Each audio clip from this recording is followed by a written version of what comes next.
Oke, halo selamat pagi. Pagi.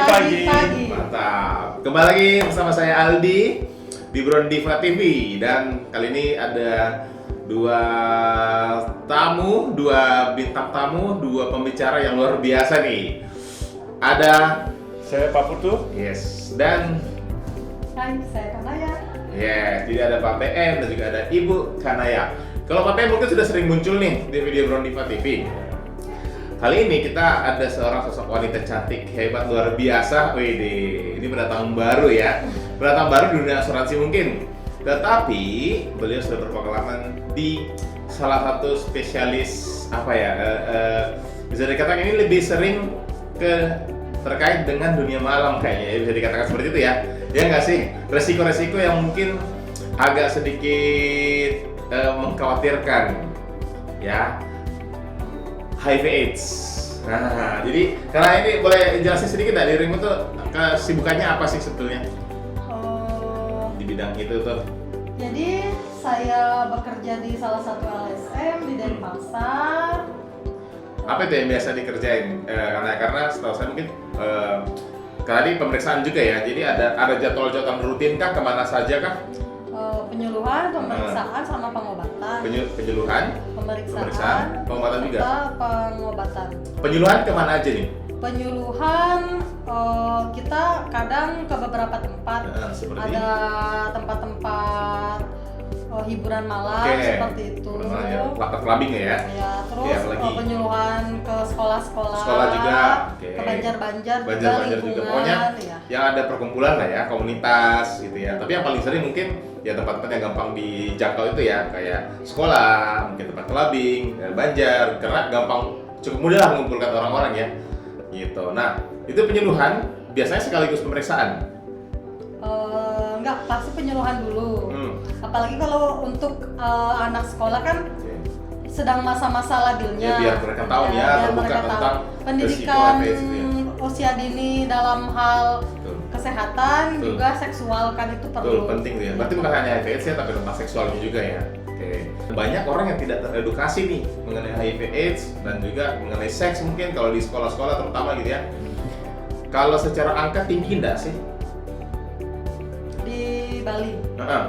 Ataupun Indonesia mungkin Di secara keseluruhan. Indonesia ya udah Cukup mengkhawatirkan lah ya. Mengkhawatirkan. Kalau di Bali, apakah sudah masuk ke angka yang mengkhawatirkan juga?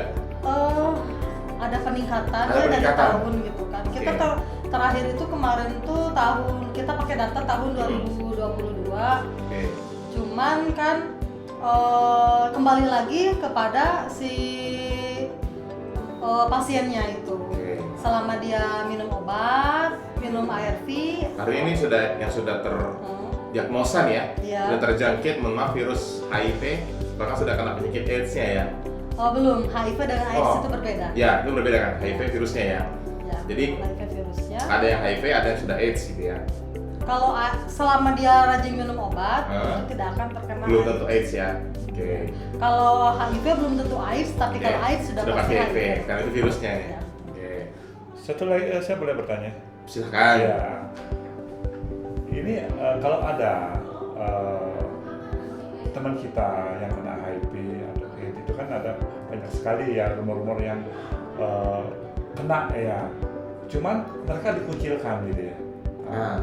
Apakah itu betul-betul menular, tidak boleh dekat, dikucilkan dia bagaimana gitu? Ini mungkin edukasi ya dari Iya. Kanaya nih ya, karena Iya. betul kata Pak PM, kalau ada orang sudah kena terdiagnosa mungkin agak takut dan jadi mentalnya juga karena merasa akan dikucilkan tuh. Ya. Nah, mungkin dari sisi Kanaya bisa jelasin nggak, apakah memang penularannya itu separah itu atau hanya jalur-jalur khusus aja betul supaya kita teredukasi juga nih. Jadi HIV/AIDS itu memang hal yang masih tabu ya. Yes, betul. Masih banyak sekali diskriminasi tentang hal tersebut. Dari penderitanya ya. Ya. Jadi HIV itu atau AIDS itu tidak tertular kalau misalnya kita berciuman, bersentuhan. Belum tentu Tidak. tertular. Tapi ada kemungkinan bisa ya. Kecuali dia ada luka, Oke. luka besar berdarah, Oke. keduanya berdarah. Jadi Jalur Darah dengan darahnya darah. keluar masuk ya. Ada Iya, pintu masuk, ada pintu keluar ada ya. pintu masuk, ada pintu keluar Yes. kan. Darah bertemu dengan darah. Berarti kalau air liur aja tidak ya? Oke. Oh, berarti kalau seorang penyandang HIV AIDS minum, terus di gelasnya kita minum nggak apa-apa ya dia? Tidak apa. Oh. Bahkan kita satu kolam berenang pun tidak masalah ya. Mandi bareng deh misalnya. Tidak apa. Yang penting darah pertama. Iya, darah. Oke. Penururannya kan lewat darah. Oke. Yang kedua ada lagi enggak? Seks ya, seks pasti ya. Iya, seks pasti Oke. tetap harus pakai pengaman, Kalau pakai pengaman, pakai kondom itu. tapi kalau bocor bisa kena juga ya. Si penderita HIV-nya itu kan dia harus teratur minum Oke. ARV-nya itu. Oh, selama dia minum Ya. obat Tetap ARV, yang diutamakan itu harus teratur Yang minum positif ya? ARV. Iya, karena itu menekan virusnya. oke. Jadi Selama dia lancar, lalu setiap 6 bulan sekali ada namanya tes viralud. Oke. Itu untuk mengetes jumlah virus. Oh, jadi tergantung jumlah banyak virusnya juga ya. Karena virus itu kan bisa dilihat kalau misalnya si virusnya ini banyak itu bisa menularkan, kalau misalnya virusnya di stop segitu. Nah, pokoknya dia sudah positif nih Dia positif. HIV, tapi dia tidak tahu nih kan. Akhirnya berhubungan lah sama pacarnya misalnya, mohon maaf nih, atau suami istri. Apakah yang si orang satu ini akan kena juga? Sudah pasti kena nggak 100% atau ada kemungkinan juga? Kebanyakan ya Hmm, itu sudah pasti terkena. 100% ya kita Iya. katakan ya. Oke, artinya hati-hati ya teman-teman ya.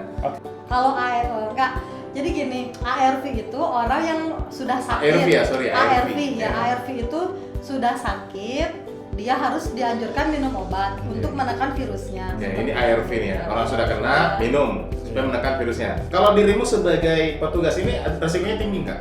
Karena mungkin kan lebih sering ketemu tuh. Kalau saya kan memang berhubungan langsung, tapi Iya. kan lebih kita untuk konseling sih. Ya, artinya tidak lah kalau secara air liur mungkin atau misalnya dia bersin gitu tidak menular ya. Jadi artinya aman lah ya. Tidak. Sama jarum suntik kalinya ya, yang jarum yang parah yang bisa banget Pergantian menular. jarum suntik. Tuh. Untuk beberapa orang yang masih menggunakan narkoba, Yes. pergantian jarum Pergantian suntik, jarum suntik, seks bebas. seks bebas, jarum Sama suntik. itu yang pakai tato juga katanya, tato ya. Kalau satu- jarumnya tidak kalau jarumnya tidak diganti ya. Iya. Oke. Makanya- Jarum sebelumnya dipakai sama orang yang positif, kemudian dipakai sama orang negatif, Iya. itu bisa tertular ya. Ya hati-hati ya teman-temannya, lebih baik mencegahnya seperti itu tuh.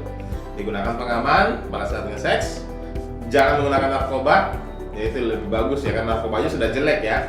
Oke, dan yang paling yang kita sampaikan di episode kali ini adalah yang berhubungan tentunya dengan asuransi. Karena HIV/AIDS ini tidak di cover sama sekali kalau teman-teman ya harus tahu ya. Kecuali ada beberapa asuransi mungkin yang diproteksi, tetapi itu karena pekerjaan, resiko pekerjaan atau transfusi darah. Gitu. Jadi kalau berbicara tentang asuransi jiwa, itu mohon maaf itu ada di pasal utama dari polis. Jadi tidak akan di cover karena HIV atau AIDS. Jadi kalau walaupun kita punya UP misalnya buka UP 10 miliar, bayar premi mahal-mahal, ternyata meninggalnya karena HIV AIDS, mohon maaf 10 miliarnya tidak cair, uang pertanggungannya tidak cair. Itu tuh mungkin yang bisa kita sampaikan dari Buron Diva TV-nya ya. Karena sini sudah ada narasumber yang luar biasa memberikan kita pengalaman nih ya untuk HIV AIDS. Ingat ya kata-katanya tadi, angka di Bali naik. Ya, bagaimana kita bisa meredam itu, menurunkan bahkan mentiadakan ya. Dan orang-orang yang sudah positif jangan kita kecilkan. Justru kita harus dukung ya. Kita harus membantu, harus kasih semangat. Karena bagaimanapun sesama manusia gitu ya. Oke, ada lagi mungkin Pak PMM atau Terima kasih sudah jelas. cukup ya? Bu Naya, ada lagi yang mau sampaikan? Yang paling utama setia pada pasangan. Oke. Terutama secara seks ya. Karena pasangan yang paling luar biasa ya. Oke, sip. Terima kasih banyak Pak PM, terima kasih banyak Ibu Kanaya. Terima kasih banyak teman-teman. Sampai ketemu lagi di episode selanjutnya. Bye bye.